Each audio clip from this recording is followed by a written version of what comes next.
Au début de l'histoire, nous rencontrons un garçon nommé Seiya Ryugen, qui est invoqué dans un autre monde par une déesse nommée Restart, et elle lui donne la mission de sauver le monde de Gaïa de la destruction. Seiya se prépare donc pour son voyage héroïque, mais, contrairement à ce qui était prévu, il passe beaucoup de temps à s'entraîner. Et même s'il a des statistiques extrêmement élevées, il affronte des ennemis faibles en utilisant ses compétences les plus puissantes et achète une quantité absurde de fournitures et de potions pour assurer sa sécurité. Bien que son attitude semble exagérée et même irritante, cette façon d'agir pourrait bien être exactement ce qui sauvera le monde de Gaïa, puisque ce monde est dominé par les forces du mal, et tout semble aller mal. Dans la scène d'ouverture, un groupe de divinités est rassemblé dans un espace de royaume divin unifié. À cette époque, la déesse de la guérison, Restart, est choisie pour libérer un monde humain connu et ainsi progresser dans sa position. Après l'annonce, elle retourne dans ses quartiers, irritée que le monde qu'elle a reçu soit de difficulté de niveau S. Une centaine d'années plus tôt, Restart était née dans le royaume divin. Depuis lors, elle a invoqué des héros de la surface et sauvé 5 mondes en danger. Mais comparé à d'autres divinités expérimentées,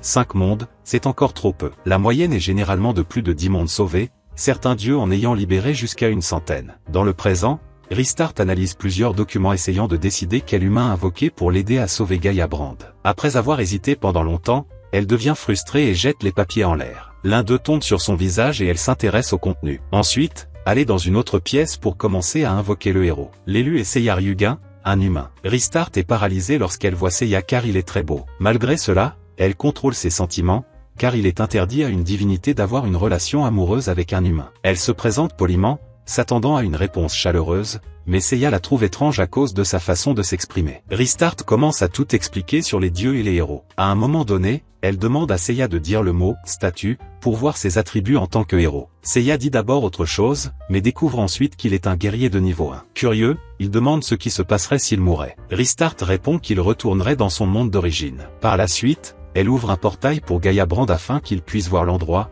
mais Seiya refuse de passer car il considère l'endroit comme dangereux. Même avec la promesse qu'elle utilisera ses pouvoirs de guérison s'il est blessé, Seiya refuse toujours de traverser. À un moment donné, il coince Restart contre le mur et lui impose ses conditions. Elle interprète mal la situation et se laisse emporter par l'émotion. Peu de temps après, il revient à la réalité lorsqu'il voit Seiya faire des pompes pour se préparer physiquement. À ce moment-là, elle se souvient d'un détail important du profil de Seiya. Il a été écrit qu'il était absurdement prudent. Le lendemain, Restart parle à Arya, la déesse du sceau, du comportement récent de Seiya. Arya entend tout, mais dit que l'extrême prudence de Seiya est logique, compte tenu de la difficulté du monde dans lequel il va combattre. Elle recommande à Restart de traiter Seiya comme un ami et non pas seulement comme un humain sous sa responsabilité. Après la conversation, Restart entre dans la chambre de Seiya pour voir comment il va. Il s'entraîne pour augmenter sa puissance. Bien qu'il fût un peu irrité qu'elle ne frappe pas, il resta calme. Malgré cela, il refuse la nourriture offerte par Restart, l'acceptant seulement si elle mange en premier. Après en avoir goûté, Seiya soupçonne toujours qu'il pourrait y avoir du poison. Restart utilise ses pouvoirs pour créer un lit et d'autres choses de base pour le confort de Seiya. Avant de quitter la pièce, elle lui laisse une poupée et lui dit de simplement la toucher quand il sera prêt à aller voir Gaïa Brand. Seiya regarde la poupée et soupçonne qu'il pourrait s'agir d'un piège explosif. Environ 4 jours plus tard, Restart est allongée, inquiète car Seiya ne l'a toujours pas appelée. Elle commence à se demander si la poupée s'est cassée ou si Seiya est mort. Une semaine plus tard, la poupée fait un bruit et elle court dans sa chambre. Lorsqu'elle arrive, elle est distraite par le corps en sueur de Seiya. En vérifiant ses statistiques, vous remarquez qu'elles ont augmenté de 14 points. Seiya décide maintenant de la suivre à travers le portail vers Gaïa Brand. Déjà à Gaïa Brand, Restart guide Seiya vers une ville appelée Edona. Là, Seiya soupçonne que certains résidents pourraient être des monstres. Malgré l'assurance de Restart selon laquelle ils ne sont que des gens ordinaires, Seiya reste méfiant. Une fille nommée Nina apparaît et demande le nom de Seiya. Il répond froidement, sans montrer d'émotion. Lorsqu'il demande où se trouve une armurerie, Nina lui indique le chemin. Ensuite, Restart lui tend un sac de pièces pour que Seiya puisse acheter tout ce dont il a besoin. Au magasin, il demande 3 armures, ce qui énerve Restart. Malgré cela, Seiya insiste pour tout prendre à cause de son excès de prudence. La situation empire lorsqu'il se rend dans un autre magasin et achète une quantité absurde d'explosifs. Nina réapparaît et donne à Seiya une amulette protectrice. Il est sur le point de dire que l'amulette est maudite, mais Restart se couvre la bouche à temps. Le père de Nina arrive à la recherche de sa fille. Au début, il pense qu'elle dérange Seiya et Restart, mais Seiya dissimule la situation. Plus tard, Seiya trouve un Slim dans une zone déserte. Même s'il semble inoffensif, Seiya concentre une énorme quantité de puissance et le détruit complètement. Même après que le Slim soit vaincu, Seiya continue d'utiliser ses pouvoirs encore et encore pour s'assurer qu'ils ne reviennent pas à la vie. Restart regarde tout avec surprise, ne croyant pas qu'il serait allé aussi loin. Quelques minutes plus tard, elle est surprise lorsqu'elle remarque une étrange présence dans les lieux. La source de cette aura sombre est un guerrier mortel nommé Kao Machina. Machina se présente comme l'un des 4 chefs de l'armée du roi démon. Elle affirme que le roi démon a gardé un œil sur l'arrivée d'un héros sur Gaia Brand. Bien qu'elle reconnaisse le potentiel de Seiya, son intention est de le tuer. Restart se rend vite compte, en voyant les attributs de Machina, qu'elle est extrêmement puissante. Lorsqu'elle se tourne pour avertir Seiya de s'enfuir, elle découvre qu'il est déjà en train de courir. Incrédule, elle le suit tandis que Machina les poursuit tous les deux. Pendant l'évasion, Seiya lance des bombes fumigènes pour rendre difficile la visibilité de l'ennemi. Il profite de ce moment pour traverser le portail qui mène au royaume divin. Lorsque le portail se ferme, Restart finit par tomber sur Seiya dans une position suggestive. Cependant, au lieu de montrer de l'intérêt, Seiya la pousse contre le mur et lui ordonne de quitter la pièce afin qu'il puisse continuer son entraînement et augmenter encore son niveau de puissance. 4 jours plus tard, Restart reste dans sa chambre, attendant avec impatience que Seiya l'appelle. Fatiguée d'attendre, elle utilise une sphère magique pour vérifier le danger imminent à Gaia Brand. Malheureusement, elle découvre que Machina est sur le point de passer à l'action. Machina menace de tuer les habitants de la ville d'Edona si Seiya ne revient pas. Pour prouver qu'elle est sérieuse, elle tue un civil au hasard. Sur ce, Restart envahit la chambre de Seiya et l'informe qu'Edona est en danger. Seiya répond qu'elle devrait se calmer, car le temps dans le royaume divin passe plus lentement que dans Gaia Brand. Il dit qu'il ne partira que lorsqu'il sera satisfait de ses résultats. Restart interprète cela comme la peur d'affronter Machina. L'attitude froide de Seiya irrite profondément Restart. Elle le traite de lâche et se dirige vers la porte pour partir. Avant de quitter la pièce, Seiya enfile son armure et se prépare au combat. Restart, toujours irrité, est surpris de voir que les attributs de Seiya ont considérablement augmenté. Lorsqu'elle tente d'ouvrir un portail vers Gaia Brand, Seiya la frappe à la tête avec un coup léger. Il explique qu'il souhaite que le portail soit ouvert à un point stratégique pour assurer un avantage dans le combat. Pendant ce temps, Machina se prépare à tuer le père de Nina devant sa propre fille. Avant qu'elle ne puisse porter le coup, Seiya apparaît et lance une attaque de vent sur elle, sauvant Nina. Machina s'éloigne en souriant, car il s'attendait déjà à ce que Seiya apparaisse. En l'analysant, elle se rend compte qu'il est désormais plus fort qu'elle. Restart profite du moment pour provoquer Machina, mais cela finit mal. Machina promet d'attaquer avec tout et se transforme en une version encore plus musclée d'elle-même. Après la transformation, Restart confirme que Machina surpasse désormais Seiya en technique et en puissance. Le combat commence avec Machina chargeant furieusement Seiya, essayant de le tuer. Seiya esquive le premier coup avec facilité et continue d'esquiver les attaques suivantes. À un certain moment, Machina arrête ses attaques et prépare son attaque finale. Elle enfonce sa propre épée dans son abdomen et, avec cela, frappe sa vraie forme. La transformation effraie Restart, qui ne s'y attendait pas. Machina prend la forme d'un monstre ailé et prétend qu'il est capable de décapiter Seiya d'un seul coup. Cependant, Seiya bloque l'attaque en utilisant uniquement sa main gauche. Surpris par cela, Restart tente d'analyser les véritables attributs de Seiya. Au début, elle se rend compte qu'il cache ses données avec une fausse compétence. Elle brise la barrière et découvre que les véritables attributs de Seiya sont absurdement élevés. Cela lui fait penser que Seiya faisait semblant depuis le début. Peu de temps après, Machina s'envole et se prépare à lancer un puissant faisceau d'énergie. Avant qu'elle ne puisse accumuler la puissance nécessaire, Seiya vole vers elle et lève son épée pour une nouvelle attaque. D'un seul coup, il détruit Machina en centaines de morceaux. Après la bataille, Restart serre Seiya dans ses bras et le félicite d'avoir sauvé la ville. Curieuse, elle pose des questions sur la fausse capacité, et Seiya explique qu'il voulait que ses ennemis le sous-estiment. Au fil du temps, les habitants d'Edona entourent Seiya pour le remercier. Certains offrent des cadeaux, tandis que d'autres l'admirent simplement de loin. Seiya ne leur prête aucune attention et se dirige vers les restes de Machina. Il les rassemble et utilise sa puissance de feu pour les réduire en cendres. Répétez ensuite le processus pour vous assurer que Machina ne revienne pas à la vie. L'incendie se propage avec une telle force que les habitants fuient la ville, effrayés. À la fin, la plupart des bâtiments sont détruits et le maire supplie Seiya de partir. En quittant Edona, Nina et son père rencontrent Seiya et Restart. Il le remercie de les avoir sauvés et lui offre quelques pièces d'or. Seiya accepte, mais exige plus, prenant tout ce qu'il peut. Après cela, Restart suggère qu'il se dirige vers la ville suivante, mais Seiya insiste pour retourner au royaume divin. Il croit que des forces encore plus puissantes viendront et qu'il doit être préparé. Finalement, Restart accepte et ouvre un nouveau portail vers le royaume divin. Quelques jours plus tard, Restart parle à Arya du comportement de Seiya. Elle dit que même s'il a suffisamment de pouvoir pour vaincre l'un des rois célestes, il passe quand même la plupart de son temps à s'entraîner. Restart revient au centre de la conversation et déclare qu'elle veut libérer Gaia Brand pour qu'elle devienne une déesse de haut rang, tout comme Arya. Pendant le dialogue, Seiya entre dans la pièce et Arya est enchantée par son apparence. Seiya remarque la réaction, mais Arya essaie de garder le contrôle. Elle se présente comme la déesse du saut et, peu de temps après, remarque que Seiya ne monte pas de niveau, même avec autant d'entraînement. En entendant cela, Ristarth sourit, car elle était auparavant contre les entraînements excessifs. Elle suggère à Seiya d'affronter quelques monstres pour monter de niveau, mais il l'ignore. Arya présente l'idée de Seiya s'entraînant avec une divinité. Seiya aime la proposition car il la considère moins risquée que d'affronter des monstres. Ristarth, inquiet, prend Arya à part et lui demande si les divinités peuvent vraiment entraîner les humains. Arya répond qu'elle n'a pas à s'inquiéter, car elle contactera la déesse Ishtar pour discuter de la question. Plus tard dans l'après-midi, Arya emmène Seiya auprès de la divinité Cersei, qui manie la lame sacrée appelée la lame divine. Arya rassemble son courage pour parler à Cersei de l'entraînement de Seiya. Cersei regarde Seiya et le sous-estime parce qu'il est humain. Il prévient que son entraînement est extrêmement intense, mais Seiya n'est pas intimidé. Au contraire, Seiya prétend qu'il peut le laisser pleurer. Peu de temps après,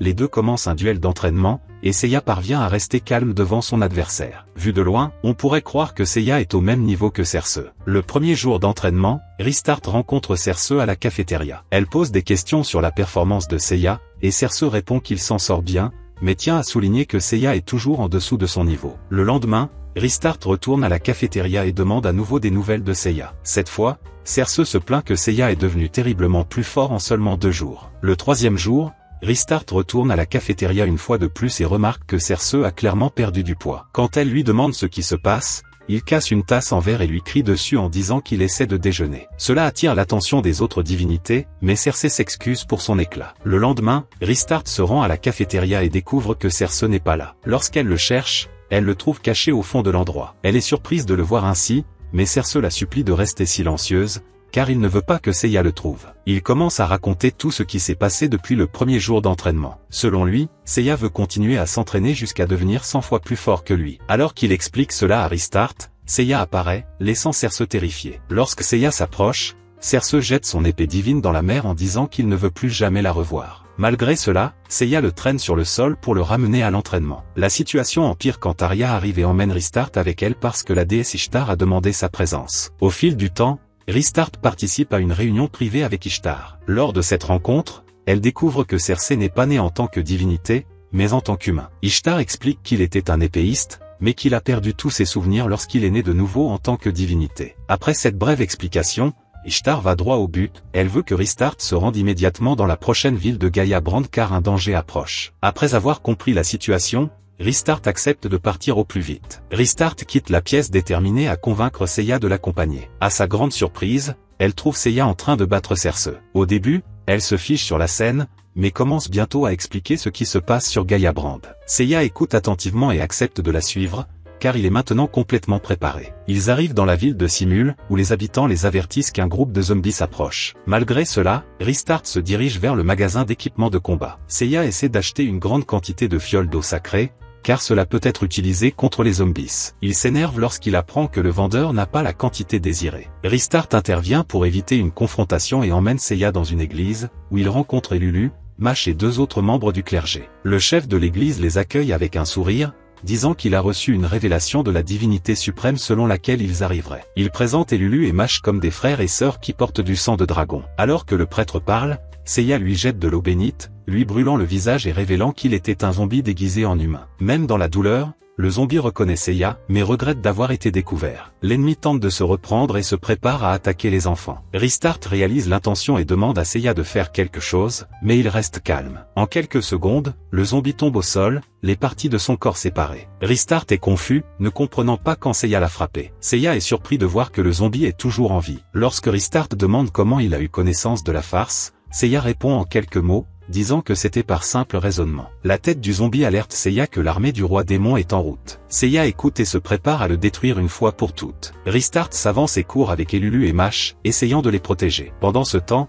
Seiya utilise une immense quantité de puissance pour vaporiser complètement le zombie. Lorsque la fumée se dissipe, Ristarth voit que l'église a été détruite. Les enfants se présentent à Seiya, mais il répond en versant de l'eau sacrée sur eux, juste pour confirmer qu'ils ne sont pas des zombies. Il va même jusqu'à jeter de l'eau sur Ristarth, affirmant qu'elle aurait pu être infectée à un moment donné. Après le chaos, Ristarth analyse Elulu et Mash, découvrant que leurs attributs sont insignifiants par rapport à ceux de Seiya. Comme Ishtar les appelle des alliés, elle croit qu'ils peuvent encore évoluer. Seiya, d'un autre côté, dit ouvertement qu'il n'en a pas besoin, même s'ils ont du sang de dragon. Il insiste sur le fait qu'ils sont tous les deux trop faibles et que cela ne l'aide pas du tout. Cela met Mash en colère, qui essaie d'expliquer qu'il est considéré comme un héros dans son village natal, mais Seiya s'en fiche et lui suggère d'y retourner. Peu de temps après, des chevaliers apparaissent. En découvrant que Seiya est accompagné d'une déesse, ils s'agenouillent. Le chef du groupe explique qu'ils ont été envoyés comme force avancée pour affronter l'armée de zombies. Avant qu'ils ne puissent donner plus de détails, Seiya demande s'ils ont de l'argent. Il affirme avoir appris une nouvelle technique qui nécessite un paiement pour être utilisé. Le chef, surpris, signe un document promettant des pièces d'or quand tout sera terminé. Seiya s'éloigne en disant que les chevaliers doivent rester pour défendre le village. Mash part furieux contre sa sœur, offensé par tout ce qu'il a entendu. Restart essaie de convaincre Seiya qu'il aura besoin d'aide, mais il répond qu'un petit nombre ne fera pas de différence. Il dit qu'il a l'intention d'éliminer seuls les 10 000 soldats zombies et part sans elle. Alors que Seiya vole, Restart s'irrite et lance un sort de vol sur elle-même pour le rattraper. Alors qu'elle commence à voler, Seiya accélère encore plus pour l'empêcher de l'atteindre. À un moment donné, elle abandonne la poursuite, mais Seiya revient, lui tend la main et l'aide à voler. Elle interprète le geste comme quelque chose de romantique et se laisse emporter par l'émotion, essayant de l'embrasser. Peu de temps après, ils arrivent à destination. Restart est épuisé et se plaint que ses ailes nouvellement créées sont endommagées par la vitesse absurde du vol de Seiya. D'en haut, Seiya voit l'armée de zombies et révèle qu'il utilisera une technique similaire à un bombardement de missiles pour les achever tous. Restart est surprise, car elle n'a jamais entendu parler de cette technique. Seiya adopte une position d'attaque et invoque une pluie de météores à l'emplacement des ennemis, les détruisant tous en même temps. Il prétend que cette compétence a utilisé une grande partie de son énergie magique, mais en réalité, il n'a perdu qu'environ 1500 des 15 000 points qu'il possédait. En apprenant cela, Restart lui crie dessus, disant qu'il lui reste encore beaucoup de pouvoir. 2 jours plus tard, Lulu retrouve Restart et lui annonce que son frère a disparu. Restart la rassure en lui disant que Seiya a éliminé l'armée ennemie et que la ville est sûre. Les deux suivent Seiya jusqu'à l'endroit où il se trouve et le trouvent en train de terminer la création d'une épée en platine. Seiya explique qu'il a fusionné une épée ordinaire avec des mèches de cheveux d'une divinité. Restart se rend vite compte qu'il a utilisé ses cheveux pour créer l'arme. Alors que Seiya tente de se justifier, un civil entre dans la pièce avec un colis pour lui. Méfiant, Seiya pense qu'il pourrait s'agir d'une bombe et ordonne à la livreuse d'ouvrir le colis. Cette fois, Restart ignore Seiya et décide d'ouvrir le paquet elle-même. À l'intérieur du colis, elle trouve un miroir, mais remarque qu'il y a quelque chose d'étrange à ce sujet. Restart et Lulu sont effrayés lorsqu'ils voient dans le reflet Mash torturé par l'un des 4 rois démons, la mort. La mort reconnaît Seiya comme le héros qui a détruit son armée de zombies 2 jours plus tôt. Cependant, il a l'intention de tuer Mash en guise de vengeance. Il libère le bâillon de la bouche de Mash pour qu'il puisse dire ses derniers mots. Au lieu de supplier pour sa vie, Mash demande à Seiya de sauver le monde à sa place. La mort est en colère à cause de ce qu'elle a entendu. Seiya, à son tour, demande à Restart d'ouvrir un portail vers le royaume divin. Dès que le portail s'ouvre, Seiya balance son épée avec rapidité et coupe la main de la mort à travers le miroir. L'épée, combinée au portail, crée une lame spectrale capable de traverser l'espace. Après cela, Seiya quitte la pièce avec Restart et retourne au royaume divin, où il a l'intention de gagner du temps pour retrouver Mash. Restart mentionne un moyen de localiser Mash rapidement et les deux se dirigent vers les chambres d'Ishtar. Restart demande de l'aide. Bien que les divinités ne puissent pas trop aider les humains, Seiya explique logiquement qu'elle n'ouvrira qu'un portail vers Mash. Ishtar accepte le raisonnement et crée le portail. Restart observe l'emplacement puis ouvre un autre portail vers la cachette de la mort. Alors que Seiya et Restart traversent le portail, Ishtar regarde de loin et commente que Seiya a beaucoup évolué et lui souhaite bonne chance dans la chasse. Pendant ce temps, la mort hurle de douleur après avoir perdu son bras droit. Seiya arrive peu de temps après et commence la confrontation en lui lançant des flammes infernales. Mash, toujours attaché et blessé, est soigné par Restart, tandis que Seiya avance dans une autre pièce. Là, il trouve la mort protégée par une étrange flamme noire. Les flammes prennent la forme d'un esprit qui attaque Seiya. Le nom de l'esprit est Dark Firus. Selon Death, ce monstre à l'attribut feu a été créé après des centaines d'expériences. Au début, Dark Firus semble impossible à toucher. Confiant, Death révèle comment il pourrait être vaincu, croyant que Seiya ne possède pas le type de magie nécessaire. Seiya reste calme et révèle qu'il avait déjà anticipé affronter un ennemi comme celui-là. La bataille commence lorsque Seiya assène un puissant coup de poing à Dark Firus. L'esprit passe à la magie du feu, devenant invulnérable aux attaques courantes. Seiya répond alors avec de la magie de glace et le gèle complètement. Cela laisse Death choqué, car il ne s'attendait pas à ce que Seiya soit capable d'utiliser le feu et la glace en même temps. Seiya montre un accessoire magique fabriqué à partir des cheveux de Restart, qui lui permet d'utiliser la magie de glace. Ensuite, Seiya détruit Dark Firus en plusieurs morceaux avec son épée. Après la défaite de l'esprit, Mash se demande comment Seiya a réussi à vaincre une créature aussi puissante. Restart, lui, se moque de la mort. Lorsque le bon moment arrive, elle quitte les lieux avec Mash, laissant l'espace à Seiya pour incinérer complètement le corps de l'ennemi. Le lendemain, Mash se réveille dans une auberge de la ville de Siemeltown. Sa sœur le serre dans ses bras lorsqu'elle réalise qu'il va bien. Restart, qui est présent, explique qu'il s'est évanoui après avoir quitté l'antre de la mort. Lorsque Seiya entre dans la pièce, Mash le remercie de lui avoir sauvé la vie. Seiya ignore les remerciements et ordonne à Mash et Elulu de porter ses bagages. Même s'il est réticent au début, Mash accepte, excité par la chance de devenir l'apprenti de Seiya. Seiya accepte immédiatement la proposition, car il a besoin de personne pour transporter ses objets. Puis Mash mentionne un endroit qu'il veut montrer à Seiya. Mash et Elulu expliquent qu'ils sont les descendants directs des dragons et qu'ils doivent entrer dans l'antre du dragon pour récupérer une arme capable de libérer Gaia Brand. Seiya ne montre aucun intérêt pour l'endroit et dit qu'il veut d'abord aller ailleurs. Restart comprend qu'il parle du royaume divin. Dans le royaume divin, Mash et Elulu sourient en voyant le paysage époustouflant. Mais ils sortent de leur rêverie lorsque Seiya parle d'entraînement. Il les emmène à la cafétéria, où il a l'intention de remettre Mash à Cersei pour qu'il l'entraîne. En arrivant, Seiya remarque que Cersei n'est pas dans sa position habituelle. En fait, Cersei travaille désormais comme cuisinier et essaie de se cacher derrière le comptoir pour ne pas être vu. Lorsqu'il est découvert, il invente une histoire selon laquelle il envisage d'abandonner l'épée. Cependant, en apprenant qu'il va entraîner Mash, Cersei reprend confiance et l'accompagne. Après avoir rencontré Cersei, Restart guide Elulu vers un jardin où vit Estiaka, la déesse du feu. Restart demande à Estiaka d'entraîner Elulu à la magie du feu. Estiaka accepte parce qu'elle veut aider les humains. Plus tard, Seiya marche avec Restart à travers le royaume divin tout en réfléchissant à la divinité qui peut l'entraîner. Au cours de la tournée, Restart rencontre Valkyrie, la déesse de la destruction. Valkyrie est agressive et irrespectueuse. Elle se moque de Restart en la qualifiant de déesse de rang inférieur. Après cela, Seiya demande si Restart est toujours traité de cette façon, mais elle répond non. Lorsque Valkyrie s'éloigne, Seiya commente qu'il a ressenti un immense pouvoir venant d'elle. Cependant, il fait l'erreur de la traiter d'exhibitionniste à cause des vêtements qu'elle porte. Valkyrie se met en colère, attrape Seiya par le col et le fixe. Malgré cela, Seiya reste calme. Restart le supplie de s'excuser, mais Valkyrie dit que ce n'est pas suffisant. Arya arrive sur les lieux et tente également de convaincre Valkyrie de le libérer. Valkyrie accepte seulement à la condition qu'elle puisse caresser Arya quand elle le souhaite. Arya guide ensuite Seiya vers les chambres d'Adenela, la déesse de la guerre, qui a un niveau de puissance supérieur à celui de Valkyrie. Adenela est excentrique, mais s'intéresse à Seiya et décide de lui enseigner la compétence de mouvement appelée épée éternelle. Elle prévient que son corps pourrait ne pas être capable de supporter l'entraînement avant qu'il ne maîtrise la technique. Seiya accepte le défi et demande à commencer immédiatement. Le premier jour, Restart constate que Mash progresse bien, mais Adenela la surprend. On la voit assise seule, faisant une pause dans l'entraînement de Seiya. Le deuxième jour, Restart trouve Seiya en train de déjeuner avec Mash à la cafétéria. Mash a supplié de pouvoir déjeuner avec lui. Après le déjeuner, Seiya retourne à l'entraînement avec Adenela. Plus tard, Restart remarque qu'il y a quelque chose d'étrange avec Adenela et demande ce qui se passe. À sa grande surprise, Adenela dit qu'elle serait gênée si Seiya la voyait habillée comme ça. Cela fait penser à Restart que Seiya est en train de conquérir toutes les déesses. Pour couronner le tout, elle découvre que Seiya maîtrise déjà la technique de l'épée éternelle. Au troisième jour d'entraînement, Restart constate une amélioration significative chez Mash, mais ne voit aucun progrès chez Elulu. Estiaka la prend à part et lui explique qu'Elulu n'a aucune affinité pour la magie du feu. Elle dit qu'il serait préférable de demander à Elulu d'abandonner l'apprentissage. Plus tard dans la matinée, Restart rencontre Seiya pour partir pour Gaia Brand. Seiya répond qu'Adenela a encore quelque chose à lui donner. Peu de temps après, Adenela apparaît vêtue d'une robe élégante et serre Seiya dans ses bras. Restart est sous le choc. Adenela dit qu'elle veut accompagner Seiya dans ses voyages en tant qu'allié et qu'elle veut rester avec lui pour toujours. Cela rend Restart si mal à l'aise qu'elle commence à douter de ce qu'elle voit. Lorsque Seiya refuse la demande, Restart crie de joie. Adenela, quant à elle, sombre émotionnellement et déverse toute sa frustration sur le gâteau que Seiya avait également rejeté. Plus tard, Seiya part avec Mash et les autres vers le repère du dragon à Gaia Brand.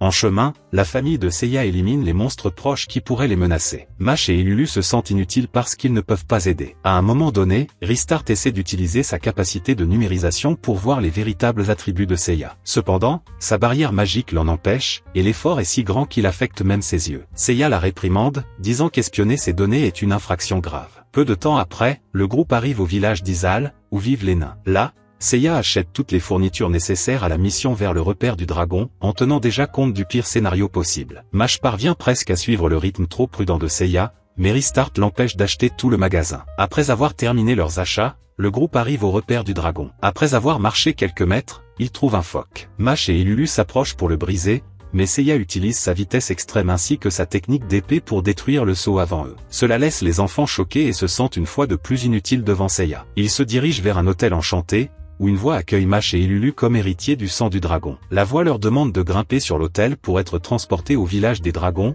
où ils pourront conquérir l'arme ultime. Pour assurer sa sécurité, Seiya teste l'autel avec un lézard. Alors que l'animal revient indemne, il décide de grimper avec les autres. Tout le monde est téléporté au village du dragon, où ils sont accueillis par Lagos, le dragon qui était derrière la voix. Lagos les conduit au palais où vit la reine Levier. Au palais, Levier invoque Mash et lui accorde le pouvoir de prendre sa forme draconique. Après la transformation, Ristarth remarque une augmentation considérable de ses attributs. Levier s'adresse alors à Elulu et lui dit qu'elle a un rôle fondamental dans l'avenir de son peuple. Selon Levier, Elulu doit devenir Ixation, l'arme ultime, en sacrifiant sa propre vie. Cela fait que Mash et Ristarth se sentent étranges, et même Seiya est surpris. Mash n'accepte pas l'idée qu'Elulu devienne une arme, car cela signifierait perdre sa sœur. Levier tente de le convaincre en disant que les forces du roi démon ont déjà pris le contrôle d'environ 70% du monde. Selon elle, il ne reste que de petits villages et le château de la Rose Gardienne. Elle affirme qu'il n'y a pas d'autre moyen de sauver Gaïa Brand que de transformer Elulu en arme sacrée. Levier dit également qu'il envie Elulu d'avoir pu devenir l'instrument qui vaincra le roi démon. Après avoir rencontré la reine,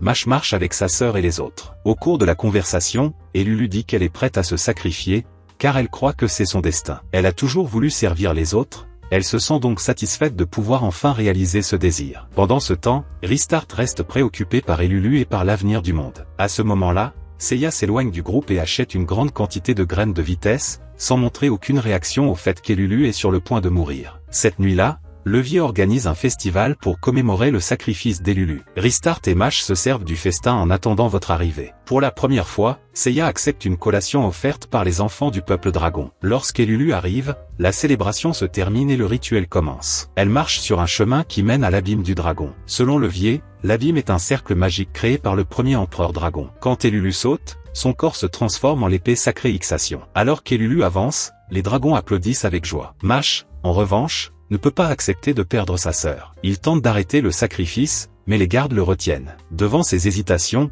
Levier ordonne aux gardes de pousser Elulu dans l'abîme. À ce moment-là, Seiya intervient et arrête les soldats. Il justifie cela en disant qu'Elulu est sa porteuse de bagages, et qu'elle ne peut pas remplir cette fonction si elle est transformée en arme. Seiya se méfie de l'existence d'Ixation et traite la reine de lézard, ce qui l'irrite profondément. Pourtant, elle essaie de garder son sang-froid et répond de manière provocatrice, ce qui rend Mash furieux. Mash se transforme en dragon, mais tombe au sol avant d'atteindre sa sœur. Il en va de même pour Ristarth. Ils sont tous les deux paralysés. Levier se vante d'avoir mis du poison dans leur nourriture et leur boisson. À la surprise de la reine, Seiya abat les deux soldats suivants avec facilité. Interrogé sur le poison, Seiya révèle qu'il n'en a jamais ingéré. Il fit semblant de le manger, mais il recracha tout en secret. Face à la situation, Levier assume sa forme draconique suprême et vole pour affronter Seiya. Elle croit qu'elle le vaincra facilement, car ses écailles sont plus solides que n'importe quel métal. Malgré cela, Seiya reste calme et dégaine une épée enchantée. En voyant l'arme, Levier panique, car il reconnaît qu'il s'agit d'un tueur de dragons. Seiya révèle qu'il a créé cette épée dès qu'il a su qu'il viendrait au repère du dragon. À l'époque,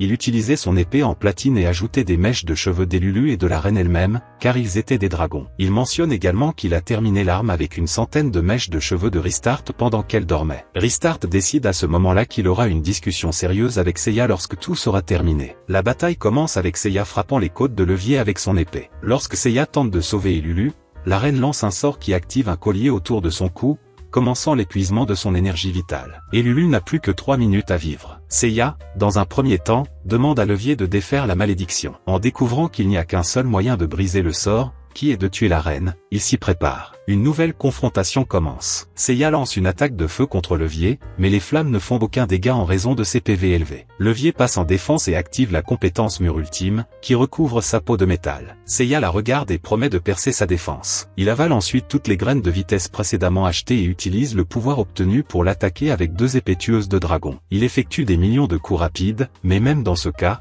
les dégâts sont minimes. Levier continue de se vanter de sa propre résistance. Seiya, cependant, reste confiant. Levier commence à réaliser qu'elle est lentement poussée vers l'abîme. Même ses sujets sont choqués de réaliser que leur reine est sur le point de tomber. Dans une tentative d'évasion, Levier prétend avoir levé la malédiction d'Elulu. Mais c'était un mensonge. Elle vient de désactiver sa défense pour tenter de surprendre Seiya avec une attaque de feu. Le plan échoue, les flammes se retournent contre elle et ses ailes sont brûlées. En conséquence, elle tombe dans l'abîme. Après sa mort, la malédiction sur Elulu disparaît. Mash se lève, soulagé de voir que sa sœur est en vie et que le poison s'est dissipé. Pendant ce temps, Seiya retrouve Ristarth et raconte en détail comment il a trompé Levier. Peu de temps après, une épée émerge de l'abîme, supposée être celle d'Ixation. Seiya prend l'épée et assure au dragon que la mort de la reine n'a pas été vaine. Il utilise la situation pour réconforter le cœur de ces gens, en disant qu'ils ont maintenant une arme capable de vaincre le roi démon. Ensuite, Ristar s'éloigne des enfants et va parler à Seiya en privé. Au cours de la conversation, elle se plaint des mèches de cheveux qu'il lui a arrachées pendant qu'elle dormait. Ristar affirme que si Seiya continue à lui voler ses cheveux, elle finira chauve dans quelques semaines. Il arrive un moment où Ristar demande si Seiya lui a fait quelque chose d'étrange pendant qu'elle dormait. La conversation entre les deux change de cap lorsque Ristar parle de l'épée Ixation. Elle croit que l'épée est fausse, et Seiya confirme. Malgré cela,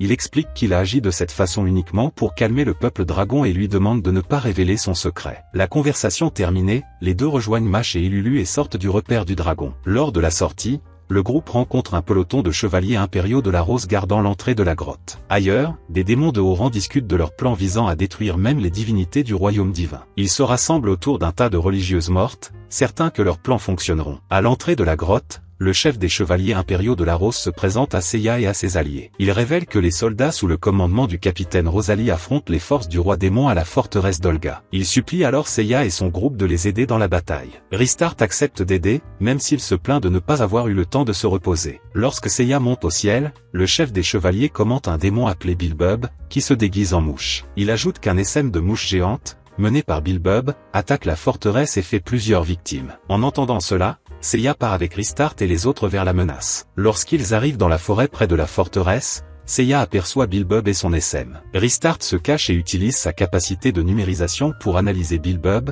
découvrant qu'il possède une vitesse impressionnante. Seiya, quant à lui, essaie de comprendre comment Bilbub peut parler sans avoir de bouche visible. Pendant ce temps, les mouches démoniaques attaquent les chevaliers de la Rose, soulevant un grand nombre d'entre eux dans les airs et les laissant tomber pour mourir sur le sol. Bilbub observe les corps sans vie et sourit, mais est dérangé par l'absence de Seiya. Lorsque Bilbub s'envole, Seiya se rend compte qu'il essaie de le provoquer. Quelques minutes plus tard, le groupe retrouve la princesse Rosalyn pleurant les chevaliers qui ont perdu la vie. En voyant Seiya et Ristar, Rosalyn ordonne à ses soldats d'attaquer. Mais un officier lui conseille de ne pas agir immédiatement. Rosalyn accepte de reporter l'attaque, à condition qu'ils élaborent d'abord un plan de bataille. Sur le chemin de la forteresse, Seiya entend parler d'un guerrier considéré comme le plus fort de tout Gaïabrand. Cependant, ce guerrier ne peut pas quitter la capitale pour une raison précise. En arrivant à la forteresse, Seiya et les autres participent à une réunion stratégique avec Rosalyn. Au cours de la réunion, Seiya soupçonne que des ennemis se sont peut-être infiltrés. Cela incite Rosalyn à ordonner à ses soldats de procéder à un balayage complet du château. Lorsque les résultats ne montrent rien, Rosalyn se met en colère et décide d'attaquer seule la base des Demon Fleet. À la surprise générale, Seiya est d'accord avec elle, mais seulement partiellement. Il reconnaît que la réunion était inutile,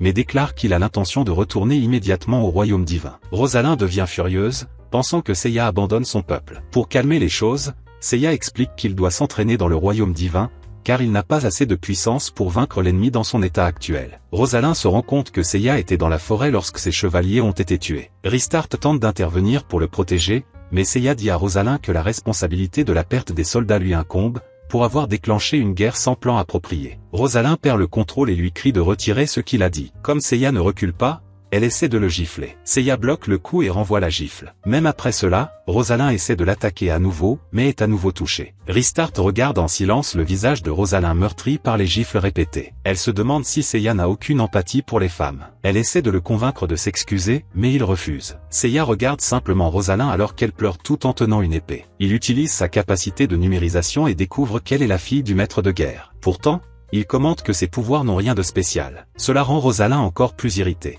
Seiya l'appelle alors un chien et dit à Ristar d'ouvrir un portail avant qu'elle n'essaie de le mordre. Ristar ouvre le portail et Seiya traverse le royaume divin avec Ilulu et Mash. Déjà dans le royaume divin, Seiya commente que regarder Rosalyn le rend extrêmement irrité. Il pense qu'elle a mené ses hommes à la mort même si elle savait qu'elle n'avait aucune chance de gagner. Seiya parle à Ristar de s'entraîner avec une divinité qui peut l'aider contre Bilbub et l'SM. Ristar mentionne ensuite Midas, la déesse du tir à l'arc, qui vit dans la forêt verdoyante. Cet après-midi, le groupe arrive à la forêt verdoyante pour convaincre Midas d'entraîner Seiya. Seiya demande si elle peut tirer plusieurs flèches en même temps, mais elle dit non. Au lieu de cela, Midas révèle qu'il peut tirer en succession rapide, ce qui donne l'impression de plusieurs tirs simultanés. Elle démontre cette capacité en tirant plusieurs flèches presque en même temps. Lorsqu'on l'interroge sur sa précision, Midas affirme qu'il ne se trompe jamais. Elle dit que sa capacité est quelque chose qu'un humain ne pourrait jamais atteindre. La première séance d'entraînement commence avec Midas demandant à Seiya d'apprendre à utiliser un arc magique. Comme Elulu a déjà appris à utiliser les flèches de feu, Seiya lui demande de lui apprendre. Elulu est d'accord, mais prévient que la technique est difficile. À sa grande surprise, Seiya maîtrise le tir de flèches de feu en quelques secondes en suivant les instructions qu'elle lui donne. Plus tard, Elulu est assise, abattue, déprimée que Seiya ait appris en quelques secondes une technique qu'elle avait eu du mal à maîtriser. Alors que Restart essaie de lui remonter le moral, Mash aperçoit Cersei et attire son attention. Dès que Cersei voit Mash, il panique car il sait que Seiya est quelque part dans le royaume divin. Il révèle qu'Adanla ne se comporte pas bien depuis que Seiya l'a rejeté. Cersei tente d'imiter ce qu'elle dit habituellement, reproduisant ses paroles de manière effrayante. Après cela, Restart se rend dans les appartements d'Arya pour parler d'Adanla. Au cours de la conversation, Arya assure qu'Adanla ne fera rien d'extrême contre Seiya. Mash, qui est là, attire l'attention d'Arya, qui dit alors qu'elle l'aidera à débloquer un pouvoir caché. Pendant ce temps, Elulu est gênée par le fait qu'elle est toujours laissée de côté. Cependant, elle est encouragée d'entendre Arya dire qu'il y a aussi un pouvoir unique en elle. Le soutien d'Arya touche Elulu, qui est ému par la possibilité d'être utile. À ce moment-là, Restart quitte les appartements d'Arya et va voir comment va Adanla. En entrant dans la pièce,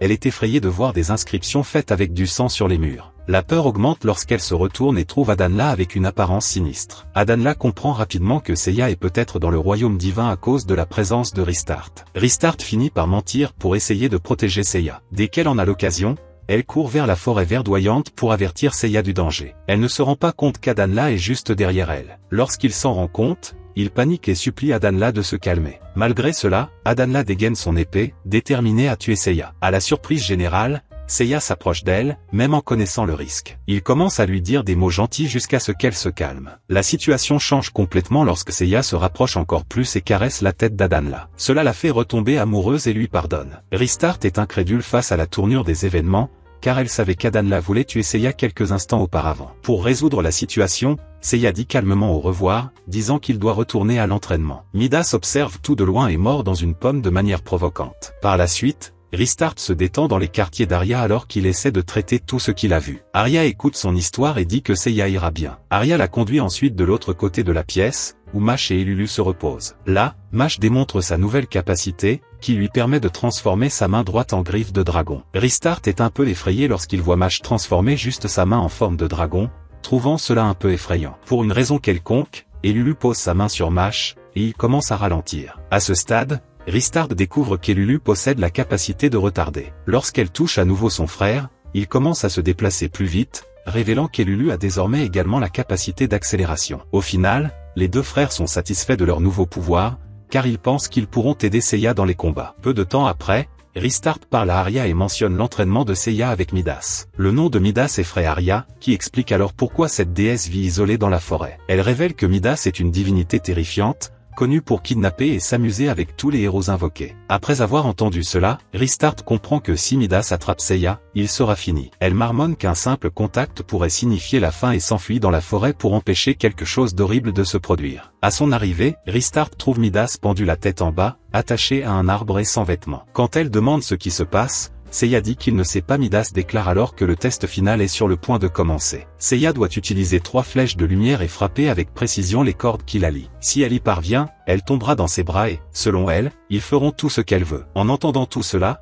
Seiya tire immédiatement une flèche sur la tête de Midas. Dans la douleur, Midas lâche prise et tombe au sol. Midas devient alors encore plus étrange et propose un nouveau test. Elle se dirige vers Seiya, mais est touchée au visage par 3 flèches de lumière, une dans la bouche et 2 dans les yeux. Même si elle est blessée, Midas se relève et choisit Mash comme nouvelle cible. Cependant, Seiya tire une flèche avec 5 coups brillants qui la plaquent contre un arbre. Malgré cela, Midas semble satisfait de la sensation d'avoir été frappé tant de fois. Elle ressent même du plaisir à l'impact des attaques. Lorsque Midas se calme enfin, Seiya et les autres retournent à la forteresse d'Olga. Là, ils découvrent que la princesse Rosalind s'est rendue seule au repère des mouches démoniaques, même après avoir reçu l'ordre d'attendre. Sur ce, Seiya et ses compagnons se dirigent rapidement vers la forêt près de la cachette de Bilbob. Lorsqu'ils arrivent, ils voient Rosalind avancer seule contre l'ennemi. Bilbob apparaît peu de temps après, mais Seiya n'agit pas immédiatement, car il a l'intention de l'utiliser comme appât. Il prépare son arc et ses flèches et demande à tout le monde de rester silencieux pour ne pas alerter les ennemis. À ce moment-là,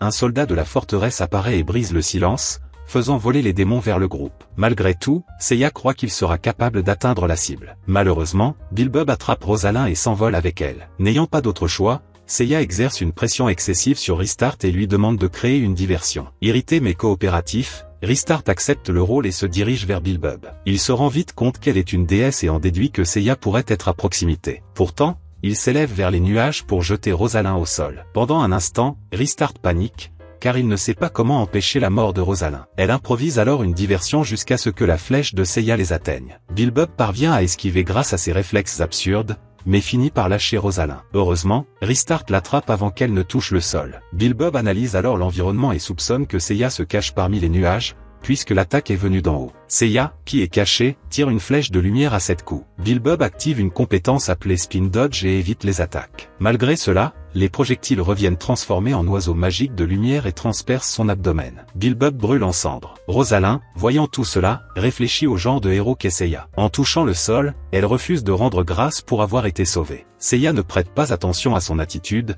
mais fait un commentaire qui l'irrite à nouveau. Cette fois, Rosalind se contrôle et s'éloigne pour se calmer. Alors qu'elle s'éloigne, Seiya appelle les enfants pour l'aider avec le reste des mouches démoniaques. Avant qu'ils ne puissent faire quoi que ce soit, il les élimine tous avec ses flèches de lumière. Après avoir confirmé que tous les ennemis ont été vaincus, Seiya demande à Ilulu d'utiliser sa capacité d'accélération sur Mash afin qu'il puisse récupérer tous les corps. Une fois réunis, Seiya incinère les cadavres. Peu de temps après, Rosalind livre des informations précieuses à Seiya et au groupe avant de retourner à la forteresse. Selon elle, il y a une armure légendaire dans le sanctuaire près du village d'Izaal. On dit que cette armure a été créée par un grand sage pour une crise future. Malgré cela, Seiya se méfie de l'armure et soupçonne qu'elle pourrait être maudite. Cette nuit-là, le groupe se dirige vers le village d'Izaal, mais à leur arrivée, ils trouvent l'endroit en ruine. Alors qu'ils s'approchent du village, Seiya rencontre un nain et une créature géante ressemblant à une tortue. Le nain explique qu'il a invoqué le monstre d'un autre monde et se présente comme Kilkapul, l'un des 4 rois démons. Il montre une armure usée et révèle qu'il a invoqué la créature pour détruire l'armure légendaire. Kilkapul promet de tuer Seiya et semble déterminé à le faire. Kilkapul déclare que les chances de Seiya de vaincre le roi démon sont presque nulles. Il s'assoit ensuite dans un cercle magique et expose les têtes de ses propres héritiers éliminés. Sa haine pour Seiya est si intense qu'il se suicide juste pour invoquer le faucheur hyperdimensionnel connu sous le nom de Croix de Thanatus. Après sa mort,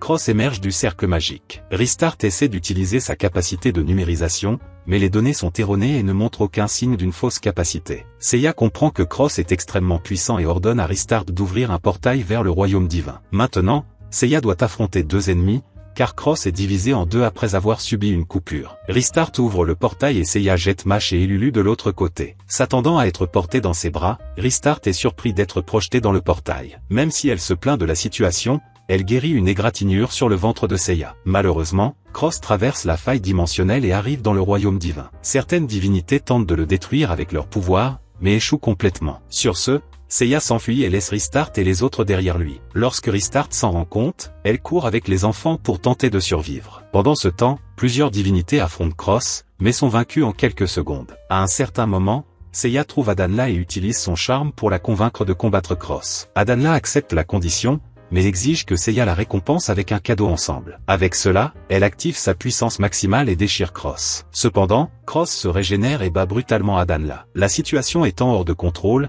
Seiya recommence à courir, tandis que Restart essaie de le suivre. Alors qu'elle panique, Seiya lui assure qu'il a un plan au cas où il rencontrerait un ennemi qu'il ne sait pas comment vaincre. Il les guide jusqu'au temple de Valkyrie, espérant qu'elle combattra Cross. Cependant, il sait que Valkyrie ne l'aiderait probablement pas, même s'il le demandait poliment. Conscient de cela, Seiya esquive une attaque de Cross qui finit par détruire le tableau actuel de Valkyrie. Enragée, Valkyrie souhaite la mort de celui qui a ruiné son article. Elle charge Cross avec fureur et utilise une technique unique qui lui brise la tête. Malgré cela, Cross se régénère et se libère des chaînes de la capacité Astral Break. Valkyrie atteint alors la limite de ses pouvoirs, et ses propres données deviennent désorganisées. En réponse, elle invoque la porte du Valhalla et l'utilise pour éliminer Cross pour de bon. Selon Valkyrie, la porte du Valhalla est une technique destructrice inévitable qui dépasse les lois de la causalité. Après l'avoir utilisée, elle perd une partie de sa vitalité et tombe au sol. Même si elle est blessée, elle crie à Restart de rester à l'écart. Peu de temps après, des parties du corps de Valkyrie s'ouvrent et le sang commence à jaillir. Elle explique que la porte du Valhalla consomme la force vitale du lanceur comme catalyseur. Si un humain utilisait cette capacité, il ne survivrait pas. Après que Valkyrie se soit stabilisée,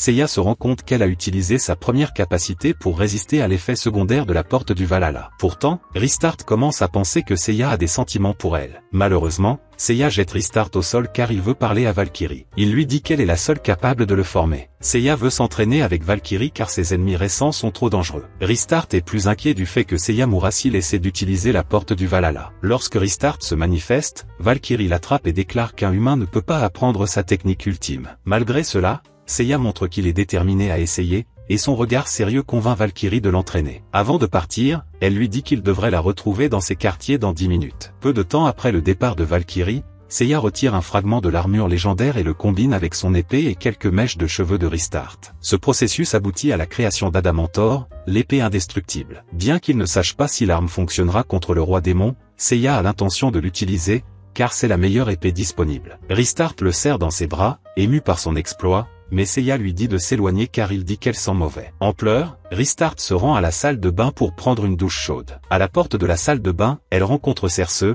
qui l'informe qu'Ishtar demande sa présence. Rishtart est obligé de reporter son bain et se dirige vers la chambre de la déesse. Au cours de la réunion, Ishtar révèle que le dernier des 4 rois célestes a commencé son mouvement sur Gaïa Branda. D'après les informations, Rosalind et ses forces sont en danger si Seiya n'agit pas immédiatement. Avant que Rishtart ne quitte la pièce, Ishtar commande qu'elle sent le vinaigre. Le lendemain, Rishtart apparaît devant Arya avec la peau visiblement rougie. Quand Arya demande ce qui s'est passé, Rishtart ment, disant que sa peau est sensible. En fait, elle avait passé la journée précédente à frotter son corps sous la douche aussi fort que si sa vie en dépendait. À ce moment-là, Rishtart rend visite aux enfants et se rend compte qu'ils ont beaucoup progressé. Mash peut désormais prendre sa forme complète de dragon et Elulu a appris un nouveau sort à Pléate. Rishtart est heureux de voir leur progrès. Lorsqu'elle va voir Seiya, elle trouve Valkyrie au lit avec lui. Elulu couvre rapidement les yeux de son frère, tandis que Rishtart entre pour vérifier ce qui se passe. Bien que Seiya dise que cela fait partie de l'entraînement, Rishtart a du mal à le croire, principalement à cause des expressions étranges de Valkyrie. Ce qui dérange le plus Rishtart,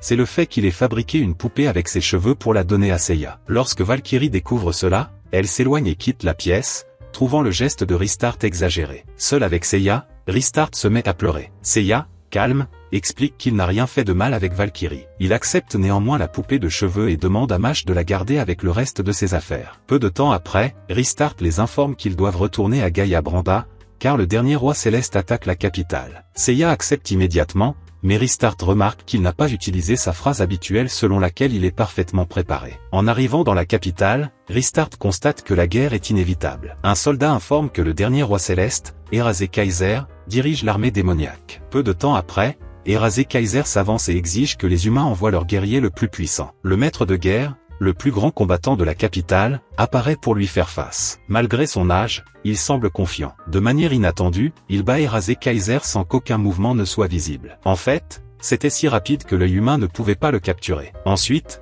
le maître de guerre élimine les soldats démons restant d'un seul coup d'épée. Alors que les soldats célèbrent, Rishtart scrute le guerrier et découvre que ses attributs sont absurdes pour un humain. Curieuse, elle lui demande pourquoi il n'a jamais participé à la guerre contre le roi démon, mais il tombe au sol avant de pouvoir répondre. En position allongée, le War Master se transforme en bébé, laissant tout le monde sous le choc. Avec cela, Seiya comprend pourquoi il n'a jamais quitté la capitale. Puis Rosalind arrive et voit que le bébé est son père. Elle ordonne aux soldats de rechercher les ennemis survivants dans les environs. Lorsqu'on lui demande pourquoi son père s'est transformé en enfant, Rosalind répond que cela pourrait être une malédiction du roi démon. Elle invite Seiya, Rishtart et les autres à se rendre au château dans 2 heures pour tout expliquer plus en détail. Plus tard, alors qu'ils se promènent dans la capitale, Seiya et le groupe remarquent que la population est en fête. Rishtart note que seuls quelques citoyens connaissent l'état du maître de guerre. Dans un moment de détente, Rishtart s'arrête dans un bar et propose à tout le monde de s'amuser un peu, mais Seiya refuse par précaution. Lorsqu'elle lui propose de visiter un casino,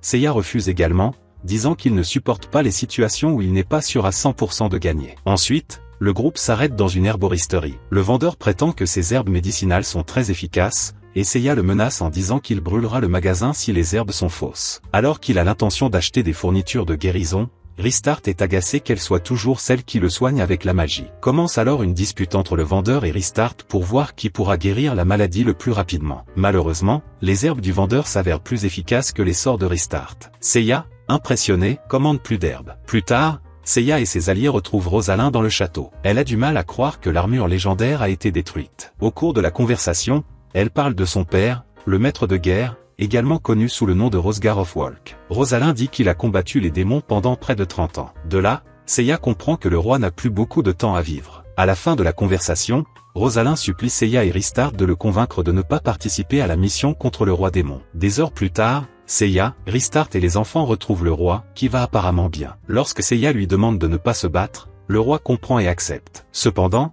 un chevalier apparaît et informe que les survivants de l'armée du roi démon attaquent la capitale. Face à cela, le roi propose de se battre, mais Seiya insiste pour qu'il n'y aille pas. Il demande à Ristar de rester avec le roi et de l'accompagner à la cathédrale, tandis qu'il le suit avec les enfants. Lors de la promenade vers la cathédrale, le roi entame une conversation avec Ristar sur les raisons pour lesquelles les divinités vivent si longtemps. Comme Ristar n'est pas une experte en la matière, elle écoute attentivement. Le roi explique qu'elle vit si longtemps parce que l'âme qui habite son corps est une âme virtuelle. Votre véritable âme est gardée dans une pièce du royaume divin, où le temps ne passe pas. Même si elle meurt, seule l'âme virtuelle sera détruite. Tant que la véritable âme reste intacte, elle continuera à vivre. Le roi mentionne ensuite un artefact magique appelé Destruction en chaîne. Si cet objet est utilisé pour détruire une âme virtuelle, il provoque une réaction qui détruit également l'âme réelle. En entendant cela, Ristar réalise que si cet artefact existe, elle et Seiya sont en grave danger. Malheureusement, le roi révèle que le roi démon a déjà terminé la création de cet artefact. Peu de temps après, le roi apparaît derrière une colonne avec une arme appelée Dévoreur, équipée du sort Destruction en chaîne. La simple vue de l'arme terrifie Ristar, car elle risque réellement de mourir si elle est touchée. Le roi déclare qu'il a l'intention de la tuer pour empêcher Seiya de retourner au royaume divin. Quand elle lui demande pourquoi, il lui raconte le jour où il a affronté le roi démon et a réalisé son envie et sa frustration de ne jamais être devenu un héros, ce qui a toujours été son plus grand désir. Le roi démon s'en aperçut et, face à sa puissance écrasante, il s'agenouilla et finit par se transformer en bébé. Depuis lors, il vénère le roi démon et le sert comme son maître. Après avoir terminé son histoire, il utilise l'arme Dévoreur pour immobiliser Ristar et tente de la tuer. Avant que la lame ne puisse percer le cœur de Ristar, Rosalin arrive avec Mash et Ilulu, sous le choc. Seiya entre dans le bâtiment par le toit et sauve Ristar du roi. Il le lance vers Ilulu pour la sortir du danger. Alors que Ristar est au sol, Ilulu dit que Seiya s'inquiétait pour elle et c'est pourquoi il est revenu. Le roi interroge Seiya, voulant savoir s'il a des capacités de prévoyance, mais Seiya répond qu'il n'en a pas. Il explique qu'il analyse simplement tous les scénarios possibles pour prévoir et éviter les risques. À un moment donné,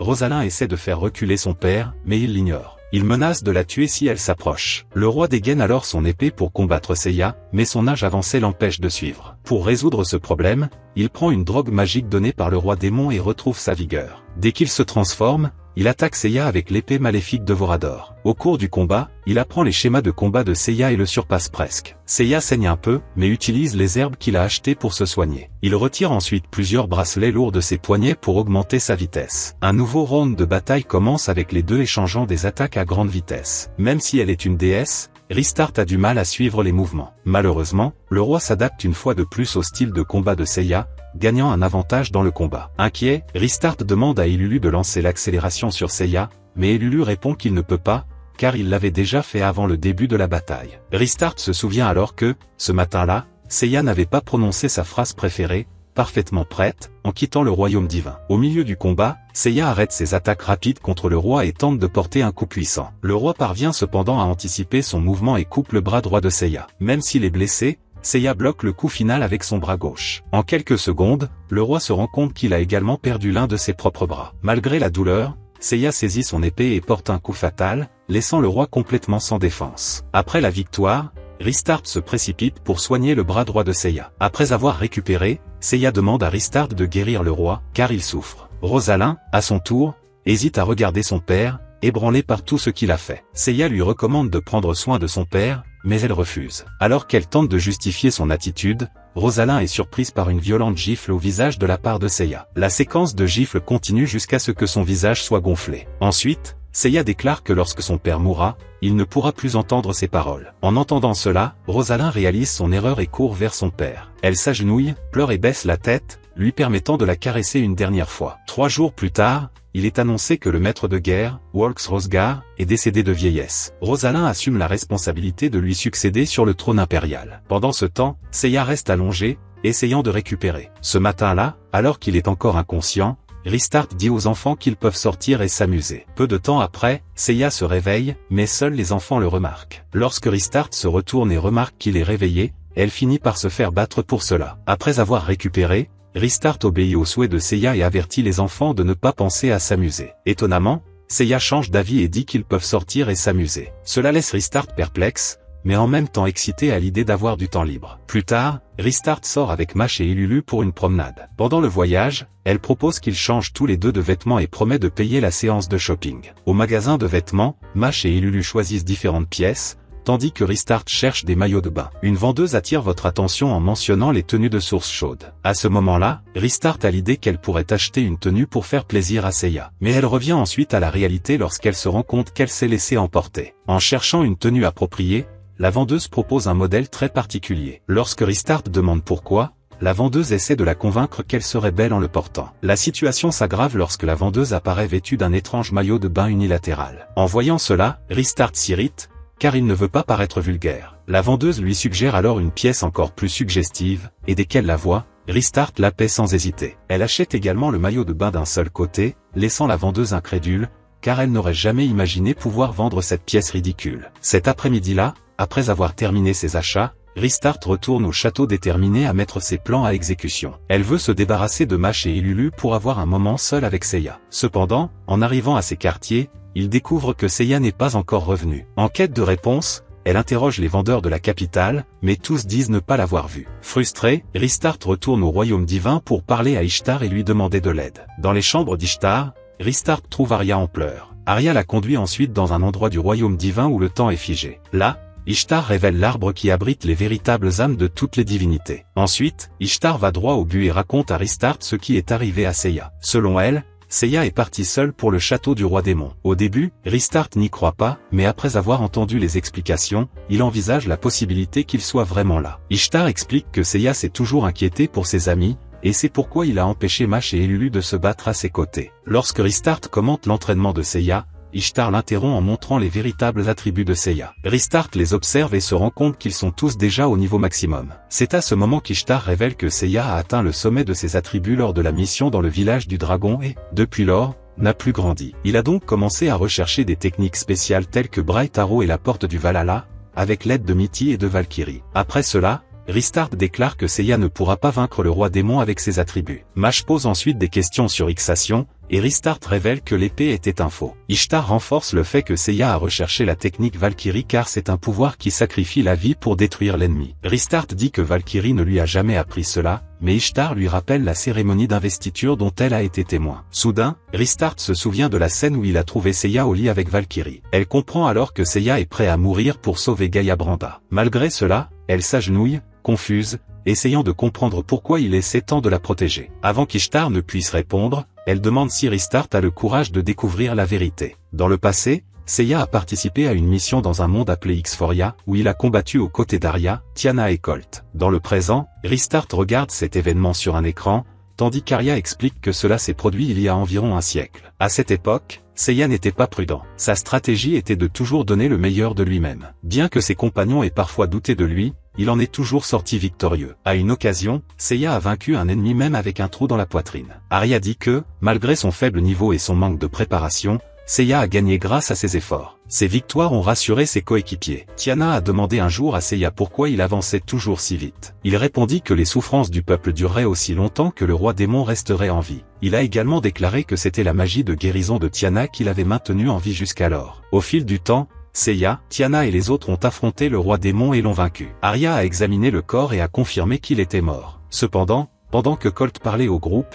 le roi démon a récupéré et l'a dévoré. Cela le renforça encore. Pour la première fois, Seiya resta sans réaction. Arya fut la prochaine à être dévorée. Tiana a également été capturée et le roi démon a découvert qu'elle était enceinte. Seiya n'était pas au courant de la grossesse, mais a supplié le démon de l'épargner. Dans le présent, Ishtar met fin à la projection, tandis qu'Arya pleure, se reprochant d'avoir perdu Xphoria. Restart est également profondément ému lorsqu'il retrouve les souvenirs de sa vie passée. Selon Ishtar, Tiana était Restart avant de devenir une déesse. Elle est née de nouveau en tant que divinité grâce aux bonnes actions et aux désirs sincères d'Arya. En écoutant tout cela, Restart pleure comme un enfant, mais s'arrête quand Ishtar dit que Seiya ne se souvient pas du passé. Malgré cela, le traumatisme de la perte de Tiana était gravé dans son âme, et lorsqu'il fut à nouveau invoqué, il apparut sous la forme du mot propriété. Restart se souvient du moment où il a invoqué Seiya pour la première fois et il a dit propriété au lieu de statue. Dans le présent, elle lit le contenu de la propriété et décide qu'elle ira au château du roi démon. Arya la supplie de rester, mais Rystart insiste. Elle ouvre le portail et Ishtar l'avertit qu'en faisant cela,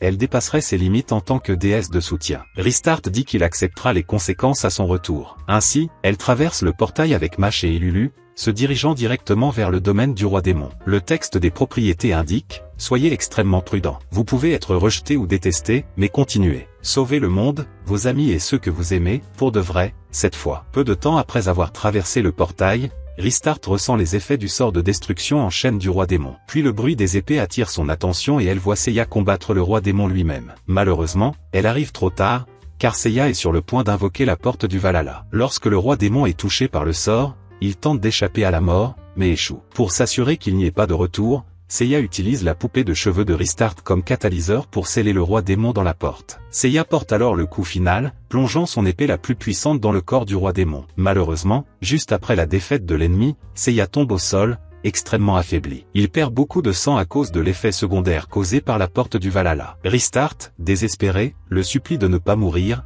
car si cela arrive, il ne pourra pas retourner dans son monde natal. Alors que la vie de Seiya s'éloigne lentement, Mash et Elulu courent vers lui, attristés par l'état dans lequel il se trouve. Pendant ce temps, Rystart assure qu'il ne le laissera pas mourir. Elle est contrariée que Seiya ne soit pas revenu au château au crépuscule, comme il l'avait promis auparavant. À un moment donné, elle appelle le royaume divin pour que tous ses pouvoirs de guérison lui soient transférés. Ishtar l'avertit que si elle met sa décision à exécution, elle sera sévèrement punie. Pourtant, Rystart insiste pour soigner Seiya. Au début, la blessure de Seiya s'ouvre encore plus lorsqu'elle applique ses pouvoirs, mais elle intensifie sa magie pour surmonter l'effet de la porte du Valhalla. Finalement, Seiya revient à la vie. Rystart tente de profiter du moment pour l'embrasser, mais la froideur habituelle de Seiya se manifeste et il la frappe à la tête. Même si le gonflement est évident, elle pense toujours à essayer de l'embrasser. D'un autre côté, Seiya est impressionnée par le fait que Rystart ait réussi à le guérir d'un sort aussi dévastateur. Soudain, Elulu remarque quelque chose d'étrange et demande pourquoi la porte du Valhalla n'a pas encore disparu. À ce moment-là,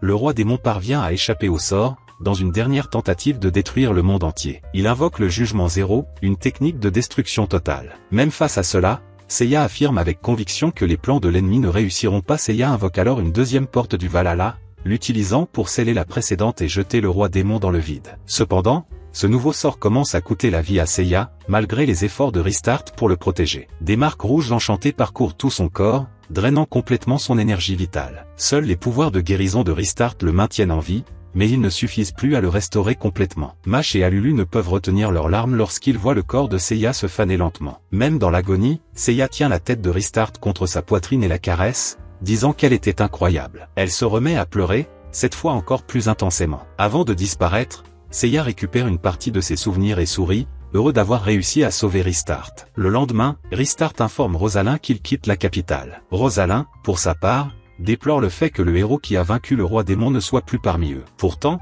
elle reconnaît que Seiya était une bonne personne et le véritable héros de Gaïa Branda. En l'honneur de leur héritage, Mash et Elulu sont officiellement nommés chevaliers impériaux par Rosalyn, en reconnaissance de l'aide qu'ils ont apportée à Seiya. Rystart leur dit au revoir, car il doit retourner au royaume divin. Ce matin-là, en partant, Rosalyn ordonne à tout le monde de rendre hommage à la déesse. De l'autre côté, déjà dans le royaume divin, Rystart se rend directement dans ses appartements. Là, son esprit commence à lui jouer des tours, lui faisant imaginer que Seiya est toujours présent. Malgré cela, elle entre dans son ancienne chambre car il lui manque déjà. Plus tard, alors qu'elle se repose dans son lit, Arya apparaît et dit qu'Ishtar demande sa présence. Comme les cheveux de Rystart sont en désordre, Arya l'aide à les réparer. Rystart sait parfaitement qu'elle a été convoquée pour recevoir sa punition pour avoir dépassé les limites autorisées pour une déesse de soutien. Arya, cependant, la rassure en lui disant que la punition ne sera pas sévère, car elle a sauvé Gaïa Branda. Sur le chemin de la chambre d'Ishtar, Adanla apparaît et demande si Rystart va bien. Bien qu'elle soit amoureuse de Seiya,